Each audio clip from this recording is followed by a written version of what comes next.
Charlie Chaplin. Once film comedy was all about action. Buster Keaton, beautiful visual humour. Harold Lloyd, risking life and limb. And Laurel and Hardy, as you've never seen them before. In this series, I'll show you films unseen for generations.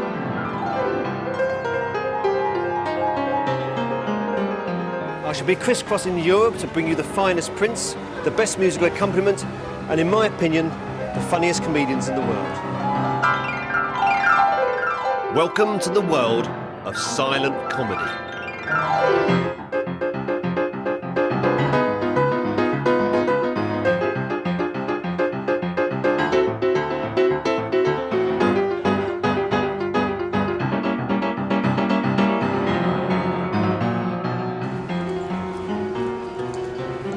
I can pinpoint exactly when my passion for silent comedy began. It was the summer of 1971. When I was 13 years old, I walked along here, Oxford Street. I was eager to find the Academy Cinema. They were showing a Buster Keaton film called The General on a big screen with a live pianist in the corner and a big audience. I'd never seen this before. I was thrilled. I couldn't wait. The cinema was just here. It's a Marks and Spencer's now.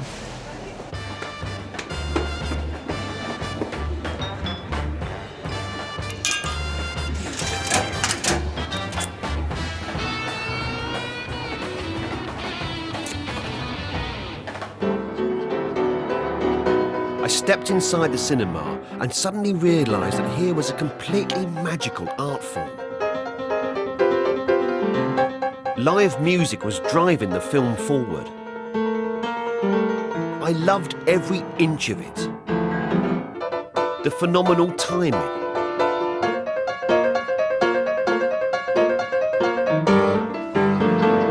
The ingenious gags.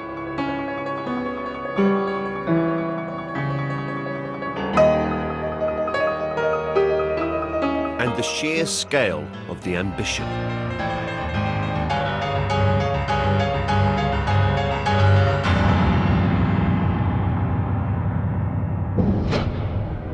That hour and a half changed my life.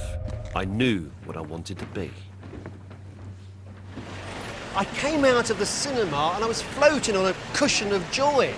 To be laughing at jokes that were 50 years older than me was the most extraordinary experience. To me, I thought, this is Buster Keaton's immortality. He may be gone, but his jokes live on forever. And what jokes they are. Buster is one of the finest surrealist comedians who ever lived.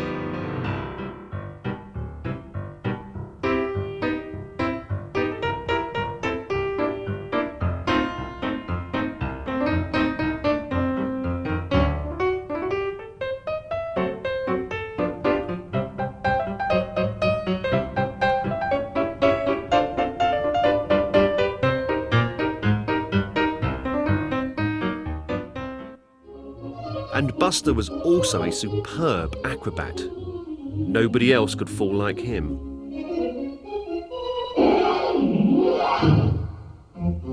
It's a miracle that his masterpieces survive at all. For over 40 years, Buster's films disappeared from our cinemas. Many seemed lost forever, others so damaged they were barely watchable. But today, that has all changed. I'm going to meet a man who has patiently restored many of Buster's classic films, not in Hollywood, but in Paris. Buster Keaton's comedy, like that of all the Silent Clowns, was universal. They had no language barrier. And the French loved Buster so much they were prepared to spend months restoring a single joke.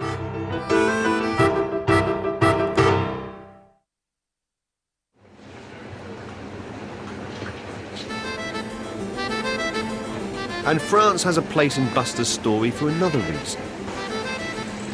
In 1947, Buster and his wife were invited to perform at Paris's Circus Madrano.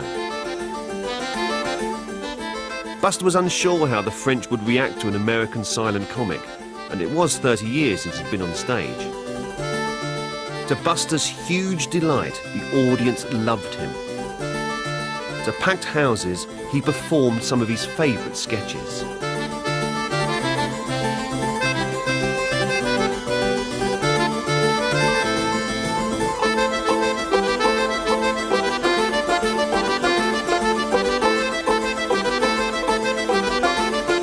Buster gave some of his finest ever live performances at the Circus Medrano. To commemorate that fact, the French could have put a blue plaque on the building, but instead of that, they tore the whole thing down and put this up in the 1970s. So, nobody's perfect. Here's Buster in Paris in the 1950s. Watch for the gag with the cigarette lighter.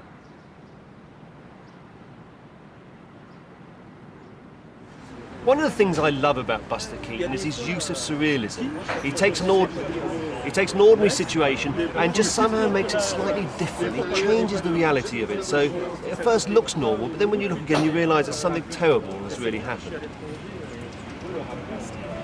Any sugar?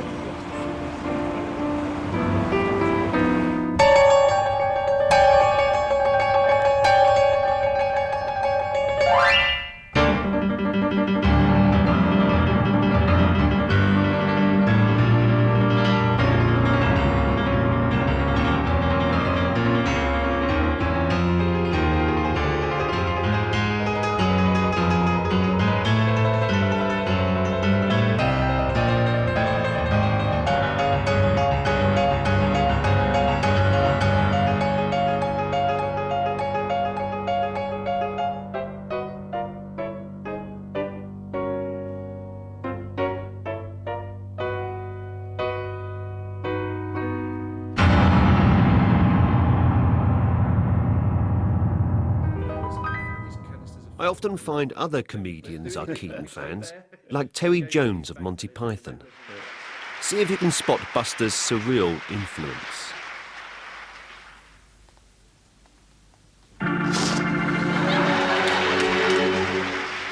I think the first one that really got me, I think it was a thing called The Seven Chances. And he's got this inheritance, this huge inheritance, so long as he's married by 5 o'clock the next day. Yes. So he rushes... 7 o'clock that night. 7 o'clock that night. Yeah. You know, then he goes off trying to find somebody to marry him. He sits in the church there waiting, he thinks nobody's going to turn up. He's put a notice in the paper, and suddenly brides start appearing and filling until the church is filled with like 500 brides. Some of them obviously men with beards. Yeah. You suddenly realise that all the brides, it's all improvised bridal. Yes. Like tea towels on their heads and for veils.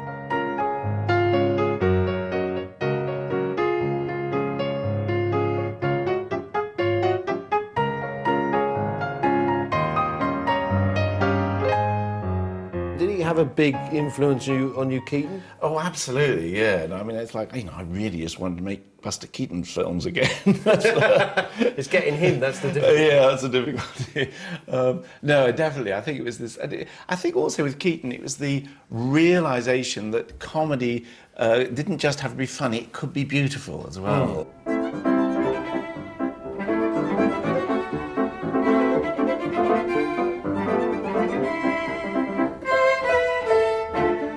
We were talking about surrealism there. Sherlock Jr., perhaps one of the most surreal commercial movies ever made. Yes, certainly for its time. No, I mean, again, this is the things that sort of get me going, my juices going about Keaton. I mean, the sequence where he falls asleep, and for a start, he does the double image thing of himself walking away from himself and leaving himself asleep.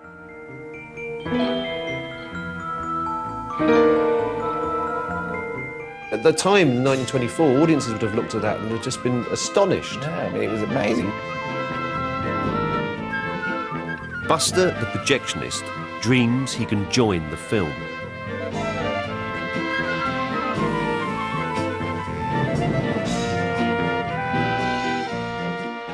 The genius of Keaton is that the film does what film does. It starts cutting around him.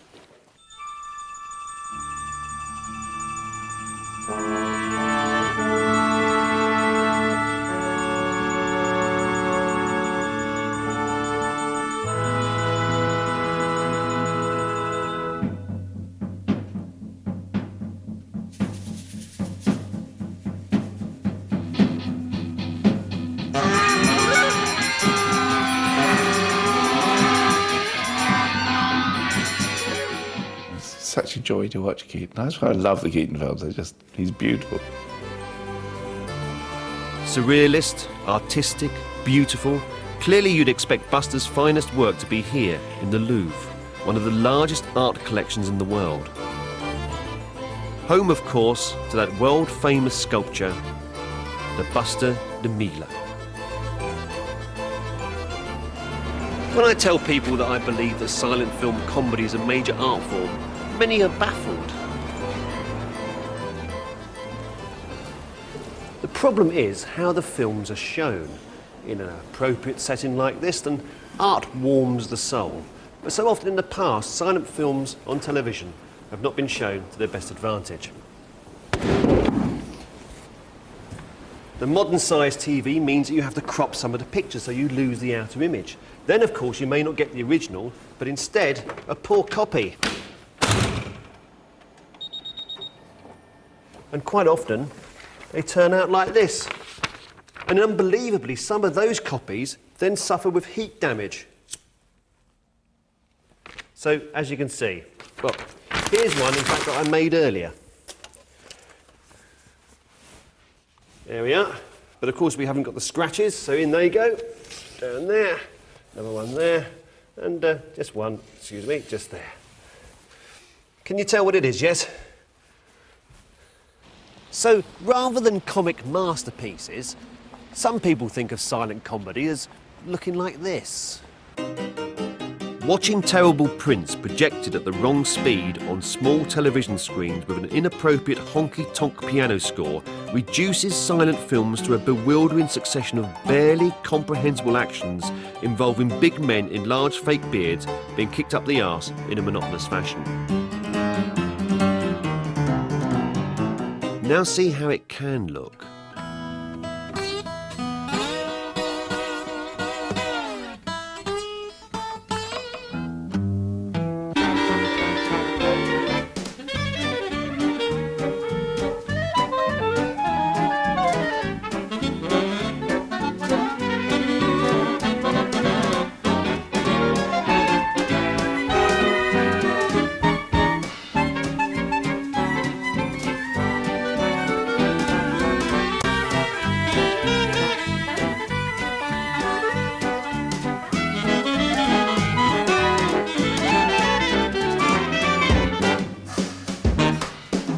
Glorious, isn't it?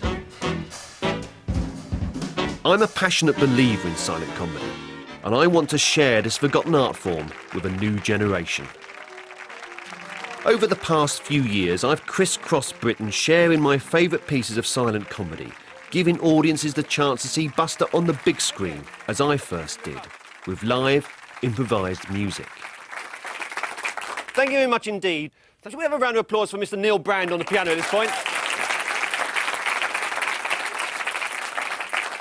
Neil improvises the music as we watch the film. He says he improvises. Personally, I think he makes it up as he goes along. How many people here have been to see a silent film before? Oh, a few. OK, good. That's good. One of the things about silent cinema that's very interesting, silent comedy, is that they haven't got the wherewithal to fake the routines. They have to do it for real, and that's what makes it really exciting visual cinema. Have a look at this clip from a Buster Keaton film called 7 Chances, and imagine, if you would, what dialogue would add to this scene. So this is 7 Chances, Buster Keaton.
can see from that clip there, there's no point in dialogue, there's no room for dialogue. What could he possibly say? Hey, watch out, or there's another rock coming, or, you know, it doesn't add anything to it at all. And that's the great thing about silent films, that although they didn't have the ability to make sound, they had to concentrate on the visual.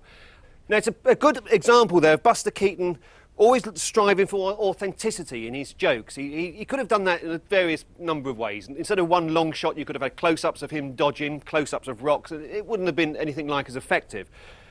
Buster was also a great acrobatic comedian as well as being a great filmmaker. And when you see silent film at its best, it looks a lot like this.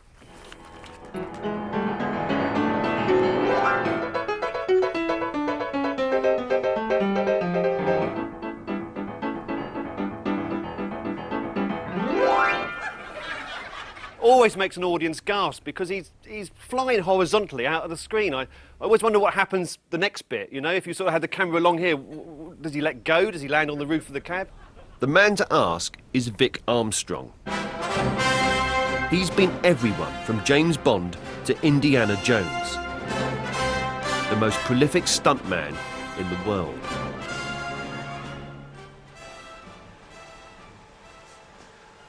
This is the old classic, isn't it? I love his body attitude when he's standing so calm, he's not bending his knees, he's just so natural, just standing there deadpan. But you watch him, how far he lifts off the ground, that's absolutely amazing. So he's a very, very strong person to grab that and hold on to it. And he's kicked his feet up almost to shoulder height, but that's purely acting the moment. This to me is the most amazing one.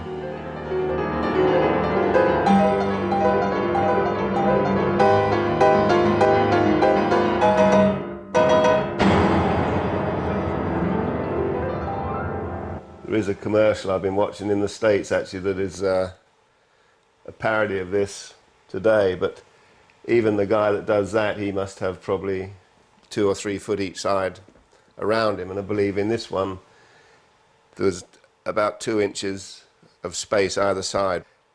But for him to stand there and act, you know, I've always thought of this as the birth of stunt work. Somebody that's, in those days, I'm sure they didn't think it was stunt work, it was just part of a sequence they were shooting, but little did they know they're inventing this business, which is in fact a, you know, multi-million-dollar business now.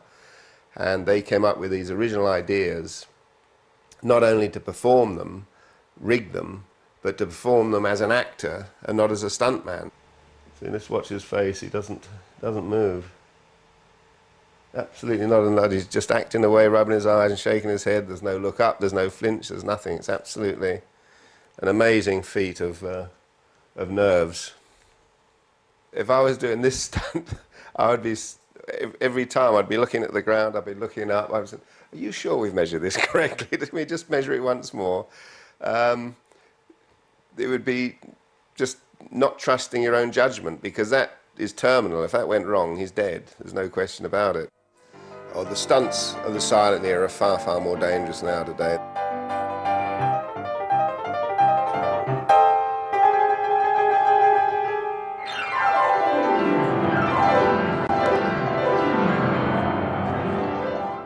About 10, 12 years after that, he's having a medical, and he's having an X-ray done, and the doctor says to him, when did you break your neck? He says, I've never broken my neck. He says, well, I show you this X-ray here. And he said, these bones in the side of your neck here are broken and they're fused together again. And he said, well, I was making this film, and I was on this water chute, and the water chute was so powerful it knocked my head onto the rail, and I had this terrible headache, and I hit my neck on the side. Could that have been how I could have broken my neck? So how did he develop this facility for sort of equating, you know, pain with comedy in many ways? He had the most extraordinary upbringing. His mother and father were part of a music hall act in America, a vaudeville act called the Keatons. Buster joined them on stage for the first time, aged just 4. They had makeups on me and walking me out as soon as I could walk in front of an audience. We were the roughest knockabout act that was ever in the history of the theater. The act seems to have consisted of Joe beating up Buster in as many different ways as possible. As the orchestra began to play, Buster and his dad would start hitting each other. They would use brooms, planks, anything.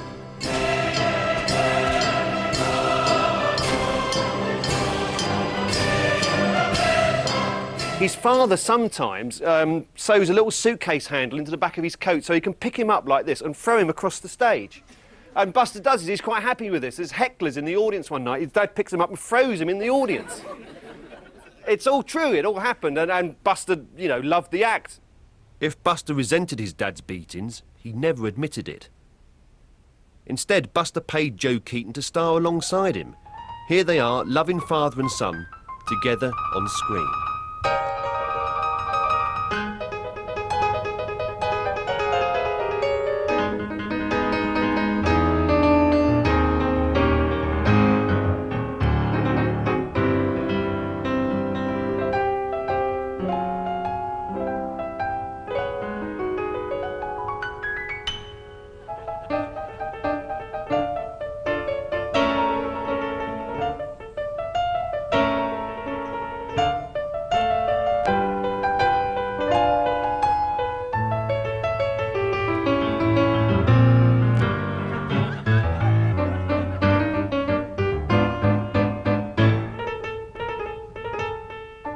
Buster risked his neck, his life, for films that were then forgotten, or worse.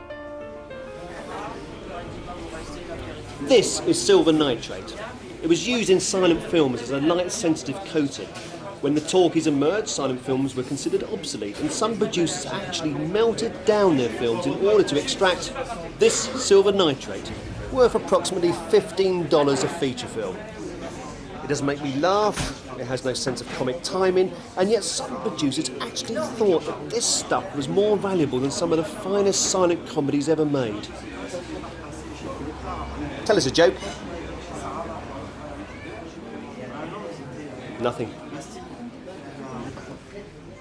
All this destruction means that today there are no known copies of over 3/4 of the silent films ever made. A staggering figure.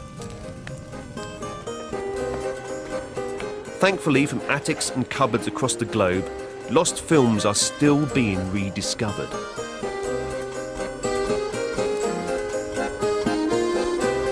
We couldn't have made this programme were it not for a special breed of person. The restorers, the archaeologists of film. I went to meet a man who is keeping Buster Keaton's spirit alive, Serge Bromberg. There's a secret place in this basement. This is the place for films. Oh, well, yes. Serge hunts down missing silent films in Moscow junk shops, in Peruvian attics.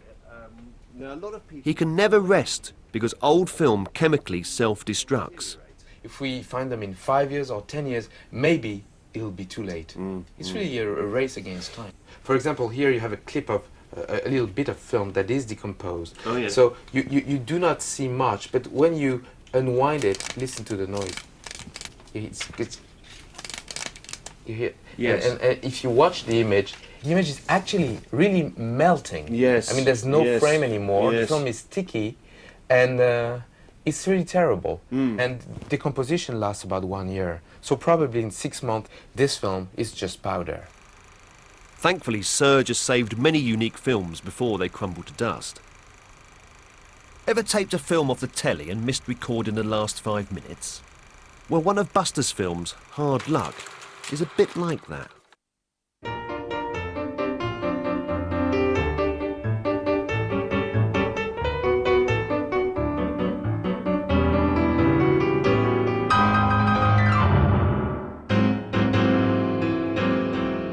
For 75 years, that film ended with a shot saying, well, there was a joke after this, but then the joke is gone and we'll never see it again. Well, you will. Here is the, I think I have it here. And he talks about this particular joke, Buster Keaton, as being the biggest laugh he got in his short comedies. Yes, absolutely. And for 75 years, everybody says, oh, well, if it's the funniest joke, that's probably the best joke ever, you know, coming from Buster Keaton. That was the fade out of the picture, and that audience would be laughing getting into their cars out into the parking lots. Here is how we found it. It's film okay, except it has a little technical problem. It is film, but it's in 24 millimeter, which is well, look at that. a technical system that nobody knows anything about.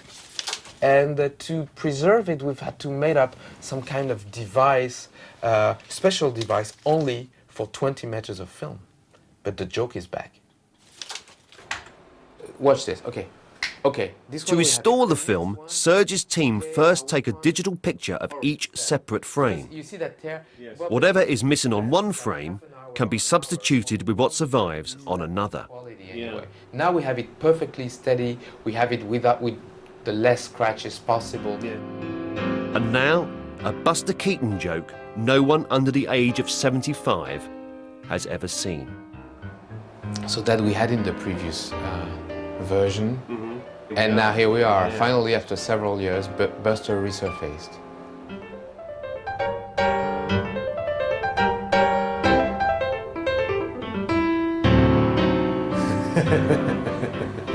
Oh, it's wonderful to be able to see this. Look at this. And that's how your dad met your mum. That's wonderful. That's brilliant. That's film restoration. Yeah, absolutely. That is extraordinary. 80% of silent films are missing. But every single Buster Keaton film has now been reclaimed. So thanks to the dedication of Serge and restorers across the world, Buster's immortality is assured.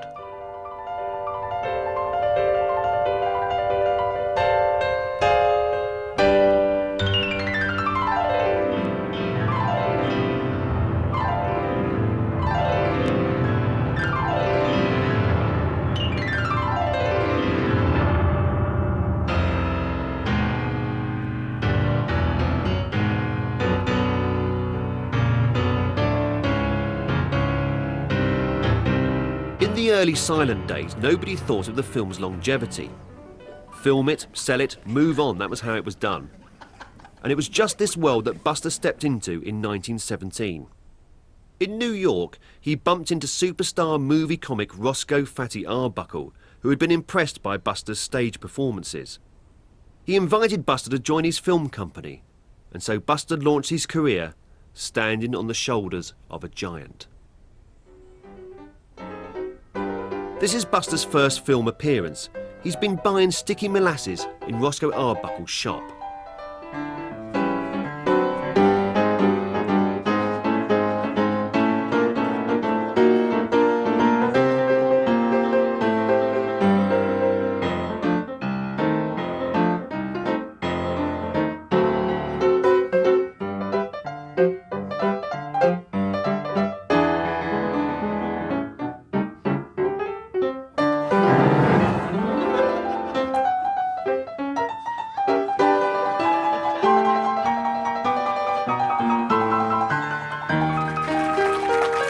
I should point out, if there's any children present, that pouring hot water over bald men's heads isn't clever, but it is funny.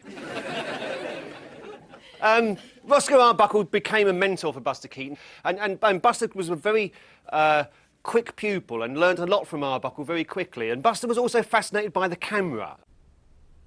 The first thing I did in the studio was to want to tear that camera to pieces. I had to know how that film got into the cutting room, what you did to it in there, and how you made things match.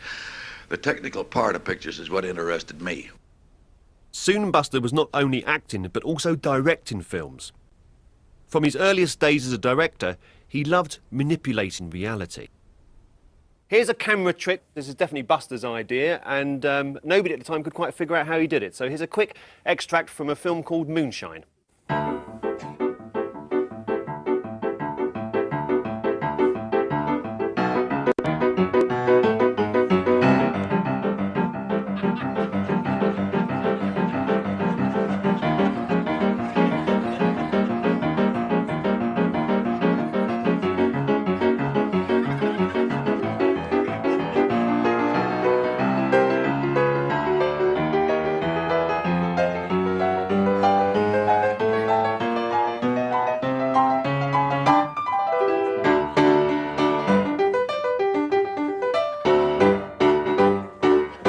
One thing that Buster learned was that it was always funnier if he didn't show that he himself found it funny or amusing. So if something happens to him, he's got the deadpan expression, which in silent films you think would be a bit of a difficulty because you can't talk, and so you should think that, you know, the more expression you can have, the better. But he sort of went the other way.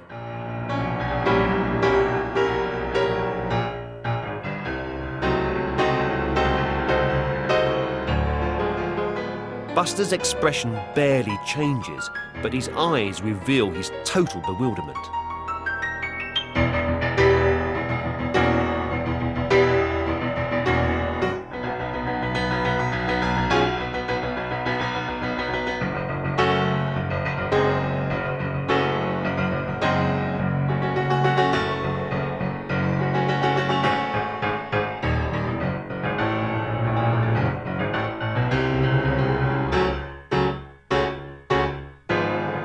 Life in early Hollywood was like a brotherhood of comedy.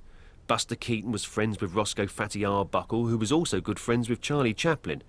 This unique photograph reveals how close Charlie and Buster's friendship was. And friends have a habit of borrowing things from each other, like jokes. Here's Charlie from 1917. He's dropped some ice cream down his trousers and he's trying to politely get rid of it.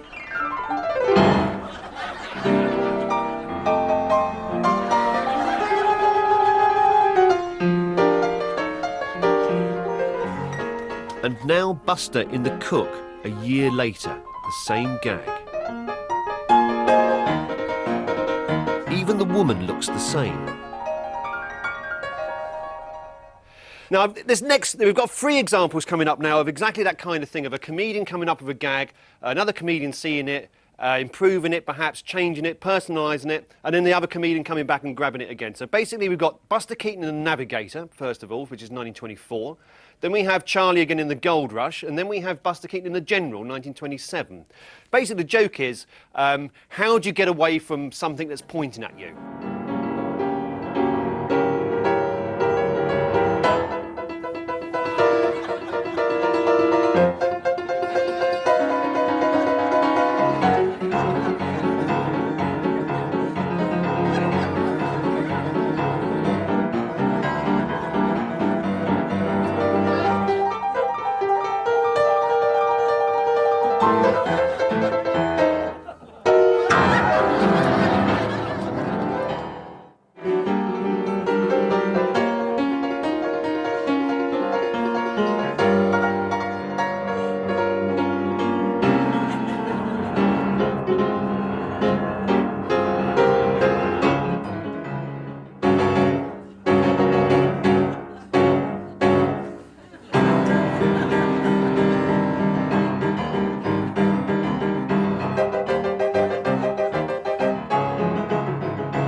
General, Buster's film that so inspired me years ago.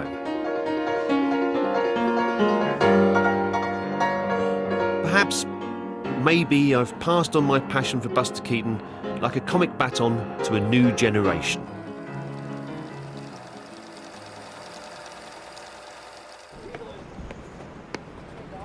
Buster Keaton, a man prepared to risk serious physical injury for the sake of a gag.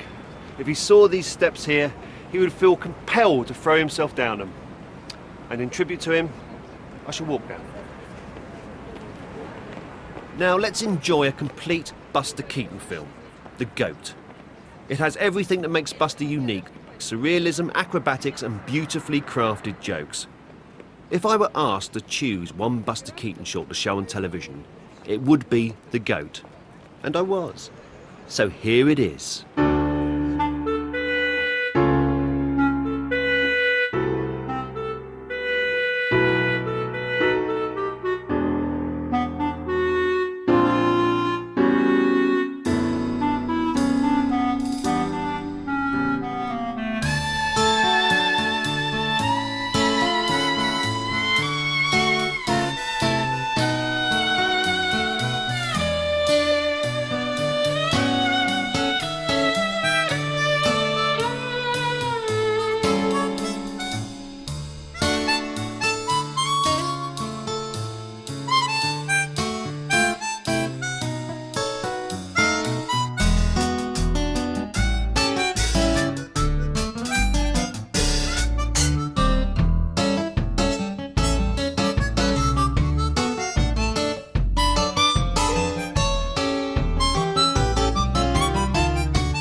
This has been Paul Mертon, Silent Clowns. We've been watching the wonderful Buster Keaton, so until the next time, goodbye.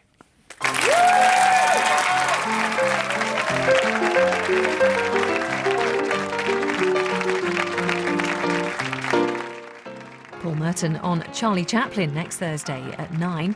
And you can see Time Shift's analysis of Chaplin's 1940 satire The Great Dictator on Saturday at 9:15. Tonight, stay with us as Godfather Environmentalism James Lovelock talks to Mark Lawson next.